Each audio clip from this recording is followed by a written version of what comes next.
బట్టతలతో బాధపడుతున్నారా? ఆధునితనమైన పద్ధతిలో hair transplantation చేయబడును. Face clinic, Hyderabad. నమస్కారం డాక్టర్ షియా చిరంతకృష్ణ స్వామి గారు. నమస్కారం. ఖండాలు దేశాలు దాటి వెళ్ళిపోతున్నామండి. మనీ మంత్ర అనేటువంటి సబ్జెక్టు అంటే క్లాసెస్కి అంత డిమాండ్ ఉంది, దాంతోపాటు చాలామంది కోరుకుంటూ ఉన్నారు. సో దాన్ని బేస్ చేసుకుని అడుగుతున్నాను, క్లాసెస్ మళ్ళీ ఎప్పుడు ఉండే అవకాశం ఉన్నాయి, ఎక్కడెక్కడ ఉండే అవకాశం? మనకి ఇప్పుడు ఈ ఏప్రిల్ 2024 ఈ నెల ఏప్రిల్ 14 హైదరాబాద్లో ఉంటుందండి రెగ్యులర్ క్లాస్ మళ్ళీ. అలాగే మనకు 2 జూన్ వచ్చి, అంటే ఇప్పుడు జూన్ వరకు మళ్ళీ మనకు రెగ్యులర్ క్లాసెస్ లేవు. ఎందుకంటే మధ్యలో మనకు గోవా సెషన్స్ క్లాస్ ఉంది. మనకి గోవా సెషన్ క్లాస్ మనకు 3 రోజులు ఉంటుందండి. అది మనకి మే 28, 29, 30 ఉంటుంది. ఈ 3 రోజులు సెషన్స్ క్లాస్ గోవాలో ఉంటుంది. మే తర్వాత జూన్లో మనకు మళ్ళీ రెగ్యులర్ క్లాసెస్ ఉంటాయి.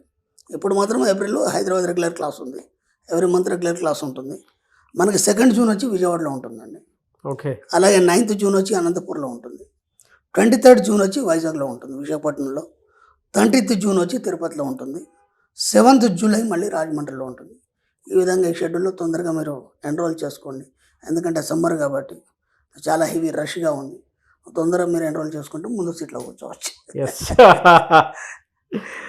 రియలీ అండి. ఎనీవే సార్, థ్యాంక్ యూ అండి. Thank you so much doctor షియా చిరంతకృష్ణ. Thank you. ప్రీవియస్ వీడియోలో మీరు ఇచ్చినటువంటి అఫర్మేషన్స్లో నాకు బాగా నచ్చినటువంటిది, దాని మీద కనుక మాట్లాడాలి అని అంటే పీక్స్ అనే వీడియో. అది ఎక్కువ మనం చాలా చేస్తూ ఉంటాము, బట్ ప్రతి ఒక్కరికి కావాల్సింది కూడా టచ్ చేయడం చాలా అవసరం కూడాను. అందరికీ డబ్బు హ్యాండిల్ చేసేంత క్యాపబిలిటీ ఉండదు. సక్సెస్ ఎలాగో డబ్బు కూడా అంతే. కొంతమందికి ఎవరి దగ్గర అయితే, అంటే మీరు అందులో ఫస్ట్ అఫర్మేషన్లో ఒక మాట అన్నారు, నేను ఎంతైతే సంపాదిస్తానో అంత ఖర్చు పెడతాను అని. దానికి కూడా గట్స్ ఉండాలి. అంటే ఖర్చు పెట్టే అంత నాలెడ్జ్ నీకు వచ్చేసింది అని అంటే సంపాదించేంత నాలెడ్జ్ కూడా ఆటోమేటిక్గా నీకు మన సబ్జెక్ట్లో ఎలా ఖర్చు పెట్టాలని కూడా చెప్తాను కదా. అవును అవును డబ్బు రావడం కదా, ఎందుకంటే వస్తే మురిగిపోతుంది కదా. అవును, ఖర్చు పెడితే ఫ్రెష్గా ఉంటుంది. వాటర్ వచ్చింది అది మళ్ళీ ఫ్లో అయ్యి వెళ్ళిపోవాలి, ఆ, లేకపోతే అంతా జామ్ అయిపోతుంది. డబ్బు కూడా అంతే, అవును. ఎలా వస్తే అలా ఖర్చు పెడుతుంటే ఇంకా వస్తుంటుంది. ఆ మ్యాజిక్ని ఎప్పుడైతే రివీల్ చేశారో నాకు చాలా బాగా నచ్చింది. ఇంకొకటి ఏంటంటే, కొంతమంది డబ్బు చేతిలో ఉన్నా కూడా హ్యాండిల్ చేయలేరు. కొంతమంది డబ్బుని వస్తుంది కదా వెళ్తుంది కదా అనేటువంటి దాంట్లోనే ఉంటారు తప్ప రెస్పెక్ట్ ఎవరు. అయిపోయిన తర్వాత అనిపిస్తుంది, అబ్బా అప్పుడు ఇలా చేస్తుంటే బాగుండు కదా. అలా కోకోళ్ళు చాలా సందర్భాలు జరిగినటువంటి చూస్తూ ఉంటాం ప్రతి ఒక్కరిలో. బట్ వెరీ గుడ్ సబ్జెక్ట్ అండి. అఫర్మేషన్స్ అంటే ఎలా ఉండాలి అని అంటే మనీ మంత్ర సబ్జెక్ట్, ఆ మనీ మంత్ర బీజాక్షరాల్లోనే ఉన్నాయి. అంటే కూర్చొని ప్రతి ఒక్కరు, నాకు తెలిసి ప్రీవియస్ వీడియోకి సంబంధించి కింద కామెంట్ బాక్స్లో కూడా మీరు ఇచ్చిన 4-5 అఫర్మేషన్స్ కూడా రాసేస్తారు. ప్రతి ఒక్కరికి ఉపయోగపడేది రాస్తారు, చేస్తారు. ఎస్, మంచి రిజల్ట్ కూడా వస్తుంది. 609వ మనీ మంత్ర వీడియో. ఈ వీడియోలో ఏం చెప్తున్నారు? అక్కడ ఏం చెప్తున్నాడు అంటే, మీరు కోరుకున్న ఏ కోరికైనా సరే సజీవ రూపాన్ని ధరిస్తుంది. మీరు కోరుకున్న ఏ కోరికైనా సరే సజీవ రూపాన్ని ధరిస్తుంది. అలాగే కొరతలో సమృద్ధిని కలుగజేస్తుంది. కొరతలో సమృద్ధిని కలుగజేస్తుంది. ఈ అనుమతులన్నీ ఎక్కడి నుంచి వస్తాయి సార్? సబ్జెక్ట్ అది, నేను కాదు, సబ్జెక్ట్. నేను చెప్పాను ఇదంతా ఋషుల ఎంగిల్ అని చెప్పాను నేను. దాన్ని మనం వాళ్ళ ఎంగిల్గా మనం మనందరికి పంచుతున్నాం తప్ప మనదేం లేదు. ప్రతి స్టడీ చేసినప్పుడు, లోతుకి వెళ్ళినప్పుడు, ఎప్పుడైతే దాంతో అనుసంధానం అవుతామో అద్భుతమైన సబ్జెక్టు విశ్వం ఇవ్వడం జరుగుతుంది. కొరతలో సమృద్ధిని సృష్టిస్తుంది. అలాగే స్తబ్దతలో జీవ లక్షణాన్ని క్రియేట్ చేస్తుంది. ఈ వర్డ్స్ నిజంగా ఒళ్ళు పులకరిస్తాయి నాకు కూడా. అంటే ఇక్కడ మనం ఏమనుకుంటామంటే, ఒక కోరిక కోరుకున్నప్పుడు దానికి ఉన్న సహజ గుణాన్ని ఏం చెప్తున్నాడంటే సజీవ లక్షణాన్ని కలిగి ఉంటుంది. జీవ లక్షణాన్ని కలిగి ఉంటుంది అంటే దాంట్లో జీవం ఉంది. నీ కోరికలో జీవం ఉంది, ఆ విషయం నువ్వు మర్చిపోతున్నావు. ఎస్, అర్థమైందా? అంటే జీవం అంటే ఏంది? ఒక ముఖాన్ని నాటాం మనం, నీళ్లు పోసాం, దాంట్లో జీవం ఆల్రెడీ స్టార్ట్ అయిపోయింది. ఓకేనా? అంటే అది వృద్ధి చెందుతుంది. అది నీ కోరిక ఎందుకు వృద్ధి చెందలేదంటే దాంట్లో జీవం లేదు కాబట్టి వృద్ధి చెందాలి. అర్థమవుతుందా? నీ కోరిక ఎందుకు వృద్ధి చెందలేదంటే దాంట్లో జీవం లేదు కాబట్టి ఆ జీవాన్ని నువ్వు కల్పించాలి. అలా కల్పించినప్పుడు ఏమవుతుందంటే కొరతలో సమృద్ధిని సృష్టిస్తుంది. ఎంత అద్భుతంగా ఉంది, కొరతలో సమృద్ధిని సృష్టిస్తుంది. నేను ఇంతకుముందు కూడా చెప్పాను, నేను ఎన్నోసార్లు. కరోనా టైంలో చాలా మనకి పరిస్థితులు బాగాలేవు. ఆ టైంలో మన వీడియోలు చాలామందికి చాలా హెల్ప్ చేసినాయి. గతంలో ఒక వీడియోలో చెప్పాను. చాలా ఇప్పటికీ ఆ ఫీడ్బ్యాక్ వస్తూనే ఉంటుంది. ఎక్సలెంట్ అండి. ఎందుకంటే అప్పుడు కొరత, కరోనా టైంలో కొరత, తినడానికి కూడా లేని పరిస్థితి. ఆ టైంలో పుష్కలంగా వాళ్ళకి ఆహారం దొరికింది. కొరతలో సమృద్ధిని సృష్టించింది. ఇది సబ్జెక్ట్. అది ట్రూ అండి. అంటే నేను ఇలా చెప్తున్నాను కాదు, కానీ మన ఆడియన్స్ నా దగ్గరకు వచ్చి చెప్పినటువంటి వాళ్ళు చాలామంది మేము బాగా వీడియోస్ అడిక్ట్ అవ్వడానికి అండ్ మిమ్మల్ని ఎక్కువగా తెలుసుకోవడానికి కారణమైనటువంటి సందర్భం ఏదైనా ఉంది అని అంటే కరోనా టైం.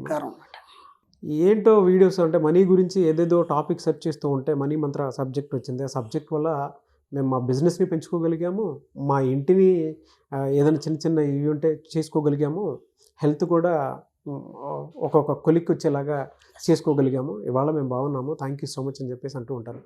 ఇది ఇప్పుడు కాదండి, నాకు గత 3 years నుంచి 2-3 years నుంచి వింటూనే ఉన్నాను. అదొక వైబ్స్ లాగా తాకుతూ ఉంటాయి నాకు. నాకే అనిపిస్తూ ఉంటుంది, మేము అప్పుడంతా చేసామా, మేబీ ఆ టైం ఈ టైంలో అంటే సబ్జెక్ట్ అప్డేట్ అయిపోయింది కదా అనిపిస్తుంటుంది నాకు. జర్నీలో అంత పెద్ద ఇన్ఫ్లుయెన్స్ చేయగలిగామా అన్న ఫీల్ అనిపిస్తుంది. చాలా బాగా నాకు అప్పుడు అనిపించింది, కొరతలో సమృద్ధిని సృష్టించాను. హౌ ఇస్ ఇట్ పాసిబుల్ అనుకున్నాను నేను. విచిత్రం ఏంటంటే మనం ఇంకో పదం కూడా చెప్తాం. మనం నువ్వు సముద్రం లోతుల్లో ఉన్నా, నువ్వు ఆకాశంలో ఉన్నా, ఎడారిలో ఉన్నా, నీకు ఏది కావాలనేది అది నీ దగ్గరికి వస్తుంది. అంటే విశ్వం నీకు సమకూరుస్తుంది. అంటే ఏనాడు కూడా నువ్వు కొరత గురించి ఆలోచించద్దు ఇక. ఎందుకంటే ఎప్పుడైతే నీ కోరిక సజీవంగా మారిందో కొరతలో సమృద్ధిని సృష్టిస్తుంది. కాబట్టి నువ్వు నీ కోరికని సజీవంగా ఉండడానికి నువ్వు ప్రయత్నం చేయి. సజీవంగా ఉండడానికి ప్రయత్నం చేయాలంటే ఏం చేయాలి? మనం ఒక మొక్కని నాటాము, దానికి రోజు నీళ్ళు పోస్తాం కదా. మనం నీళ్ళు పోయకుండా అది ఎండిపోతుంది కదా. కాబట్టి నీ కోరిక ఆలోచన ఏదైతుందో, నీ కోరిక ఆలోచన సంబంధించినటువంటి ఆ బీజానికి రోజు నీళ్ళు పోయాలి. అంటే నువ్వేం చేయాలి? రోజు దాన్ని అఫిర్మ్ చేయాలన్నమాట. అర్థమైందా? ఇక్కడ నీళ్ళైతే ఎట్లా పోస్తున్నావో దాన్ని మర్చిపోవద్దు పొరపడటం కూడా.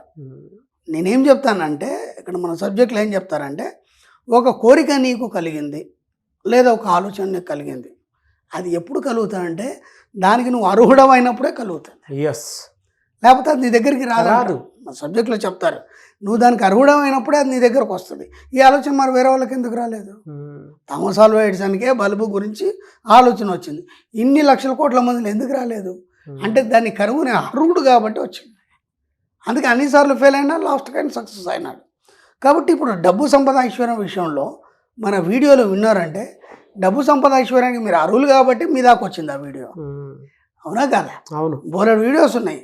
మరి ఈ వీడియో మీరు దానికి ఎందుకు ఇంట్రెస్ట్ చూపగలిగారు? ఎందుకు క్లాస్ దాకా రాగలిగారు? ఎందుకు సబ్జెక్టు వినగలిగారు? ఇన్ని లక్షల కోట్ల మందిలో మీరే ఎందుకు వచ్చారు? అంటే ఇక్కడ దానికి కారణం ఏంది? దానికి మీరు అర్హులు కాబట్టి దాన్ని మీరు పొందడం జరిగింది. కాబట్టి ఇప్పుడు మీకు ఒక కోరిక కలిగింది అన్నప్పుడు దాన్ని ఏనాడు కూడా మర్చిపోకుండా పదే దాన్ని మననం చేస్తూ నిరంతరం ఆ కోరిక ద్వారా మీరు పొందే ఆనందాన్ని ముందుగానే అనుభవించండి. అదే నీళ్ళు పోయడం, అంతే, ఇంకంతకంటే కొత్తగా ఏం లేదు. ఆ కోరిక ద్వారా మీరు అనుభవించే ఆనందాన్ని నిరంతరం అనుభవించండి. ఆటోమేటిక్గా మొక్క పెరిగిపోతుంది, అంటే వృద్ధి అనేది చెందుతుంది. అలాగే మీ జీవితంలో కూడా ఆ కోరిక అనేది ఆటోమేటిక్గా రోజు దాన్ని మననం చేయడమా లేకపోతే దాన్ని ఆలోచించడం వల్ల ఆటోమేటిక్గా దానికి సంబంధించినటువంటి అవకాశాలు వచ్చేసి ఆ కోరిక తీరడం జరుగుతుంది. ఇప్పుడు మన సబ్జెక్ట్లో కోరికను పక్కన పెట్టేస్తే డబ్బు సంపద ఐశ్వర్యం కూడా అంతే. ఈ డబ్బు సంపద ఐశ్వర్యం అనే ఆలోచన రావడం కానీ లేదంటే ఆ పదాలు వినడం కానీ దానివల్ల మీరు దానికి అర్హులని తెలియజేస్తుంది విషయం. అర్థమైందా? కాబట్టి ఇక మీరు ఇంకా వేరే ఆలోచనలన్నీ పక్కన పెట్టేసేయండి. ఓకేనా? ఇప్పటిదాకా మీరు చేసిన ఆలోచనలు ఏవైతున్నాయో పక్కన పెట్టేసేయండి. కాబట్టి మీ జీవితంలో కొరతలో సమృద్ధిని సృష్టించుకోండి. అది ఒక జీవలక్షణం అని చెప్పబడుతుంది. కాబట్టి ఆ జీవలక్షణాన్ని పుణికిపుచ్చుకొని మీకు కావాల్సిన డబ్బు సంపద ఐశ్వర్యాన్ని నిరంతరం పట్టి ఉంచి దాన్ని వృద్ధి చేసుకోండి. థ్యాంక్ యూ అండి. Thank you so much doctor Shri Acharya Anantakrishna Swami garu. Thank you అండి. సుమన్ టీవీలో మీ పర్సనల్ అండ్ బిజినెస్ ప్రమోషన్స్ కోసం కింది నెంబర్కి కాంటాక్ట్ చేయండి.